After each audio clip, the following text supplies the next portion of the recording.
Mon père, que dois-je faire quand ma foi entre en crise? Mon père, j'ai perdu la foi. Je ne crois plus en Dieu. Que dois-je faire quand j'ai perdu la foi? Que dois-je faire quand ma foi rentre en crise? Elles sont nombreuses, ces personnes qui nous disent souvent ce genre de choses. J'ai perdu la foi.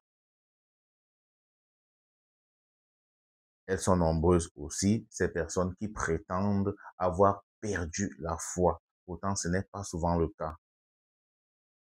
Qu'à cela ne tienne, il est indéniable que certaines situations peuvent nous pousser à perdre la foi ou alors peuvent nous pousser à entrer en crise de la foi, en crise sur le plan spirituel. Alors, quand ta foi entre en crise, qu'est-ce que tu dois faire? Dans cette vidéo, je vais répondre à cette question. Il y a en général plus ou moins 3 raisons qui peuvent pousser les gens à perdre la foi ou alors à entrer en crise de foi. Premièrement, ce peut être une blessure causée par soit un échec ou une déception euh, dans la vie ou alors dans le cadre de notre relation avec Dieu, notre spiritualité. Cela peut nous pousser à entrer en crise dans la foi. Quand vous avez, par exemple, fait une neuvaine, vous avez prié, beaucoup prié, vous avez fait des sacrifices, et voilà, à la fin, rien. Dieu ne répond pas. Vous entrez en crise. La deuxième raison qui peut nous pousser à perdre la foi ou alors à entrer en crise, euh, ce sont nos fréquentations. On peut se mettre à un moment donné à fréquenter des gens qui ne pratiquent pas la religion ou alors des gens qui ne croient en rien. On les fréquente, on vit avec eux, ils deviennent nos amis. Imaginez que vous quittiez votre pays et que vous alliez à l'étranger, dans un pays où on ne pratique pas trop la religion ou la foi. Vous avez des amis qui vivent dans ce sens-là. Et du jour au lendemain, vous aussi, vous commencez à les imiter. Vous ne pratiquez plus la foi. Et voilà, vous êtes là, l'Église ne vous dit plus rien.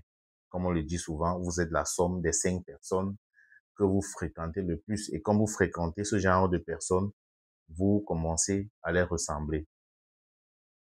La troisième raison qui peut nous pousser à entrer en crise de la foi ou alors à mettre Dieu de côté, à mettre la foi de côté, c'est l'autosuffisance.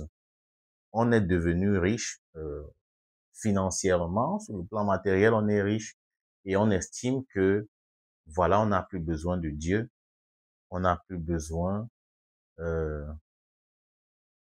de se rabaisser devant Dieu. On pense que la richesse que nous avons acquise nous suffit et voilà, c'est tout. Dieu n'a plus de place. On compare Dieu à la richesse.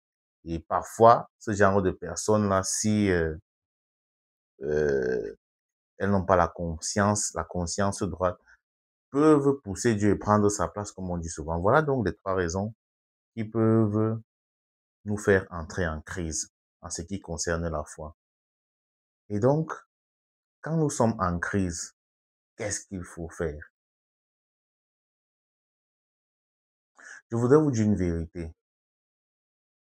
Si vous êtes chrétien, catholique ou alors croyant, on peut s'imaginer, du moins pour certains, que vos parents vous ont enseigné la foi. Euh, Vos parents, ils vous ont appris à connaître Dieu, à prier, et vous aussi, vous êtes entré dans cette mouvance et il s'est formé en vous une certaine image de Dieu, un certain rapport avec Dieu. Et ce rapport-là a été influencé par vos rapports familiaux, que vous le vouliez ou non. Et là, c'est quand vous étiez enfant. Entre-temps, vous avez grandi. Mais la question qu'il faut se poser, est celle de savoir si votre foi a grandi en même temps que vous. Car la foi est appelée à grandir. La foi est une vertu que nul ne peut se targuer d'avoir. La foi doit grandir. Si l'on considère que Dieu est un être, quoique bon et miséricordieux, mystérieux, si on considère que Dieu est un être mystérieux, alors il faut s'enraciner avec plus de profondeur pour essayer de le comprendre, essayer de suivre ses voies, car il est un mystère qui nous échappe toujours. Est-ce que votre foi a donc grandi en même temps que vous? Souvent, c'est pas le cas. Souvent, c'est pas le cas. Souvent, nous entrons dans l'âge adulte avec notre foi d'enfant. Et lorsque les crises de l'âge adulte commencent à nous frapper, lorsque nous rencontrons des échecs, des déceptions, le silence de Dieu, lorsque nous prions et que Dieu ne répond pas, lorsque nous avons l'impression que Dieu est silencieux, lorsque nous sentons que c'est comme si Dieu nous a abandonnés, alors vous perdez la foi.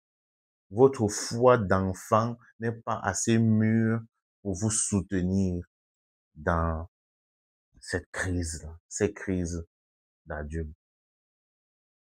Vous avez besoin d'une foi plus ferme, plus mûre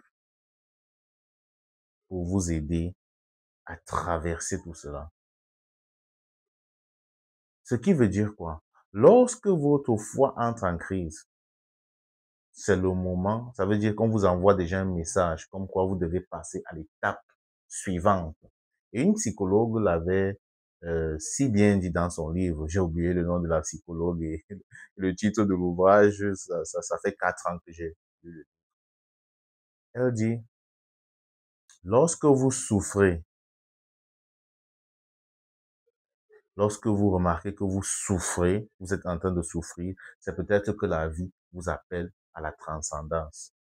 La souffrance vous appelle à la transcendance. La crise que vous traversez vous signale que c'est le moment de passer à une autre étape, à l'étape supérieure de votre foi. Donc, lorsque votre foi entre en crise, ce n'est pas le moment de partir, ce n'est pas le moment de quitter l'église, ce n'est pas le moment de tourner le dos à Dieu. Mais un homme ou une femme mûr, convaincu de sa foi, il faut avec courage accepter de passer à l'étape supérieure, accepter que en spiritualité, dans notre relation avec Dieu, on n'aura pas toujours des réponses mathématiques. Ça ne fonctionne pas comme ça. Et comme quelqu'un le disait, la foi commence quand Dieu ne répond pas. Au lieu de partir, il faut passer à l'étape supérieure. Et souvenez-vous de ce que nous dit Saint Jacques. Montre-moi ta foi qui n'agit pas. Moi, c'est par mes œuvres que je te montrerai ma foi. N'ayez pas une foi sans les œuvres. C'est par vos actions. Ce sont vos actions, ce sont nos actions, nous sommes tous inclus. Ce sont nos actions qui, en fait, prouvent que nous avons la foi, une foi vivante. La foi nous appelle toujours à la responsabilité. Et pour conclure, lorsque tout est sombre, lorsque on a l'impression que Dieu ne répond plus, ne perdez pas courage. Continuez la marche. Continuez le chemin.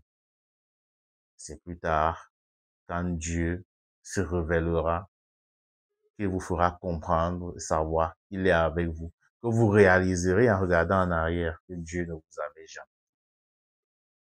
Tout ce que Dieu laisse faire ou arriver est bon.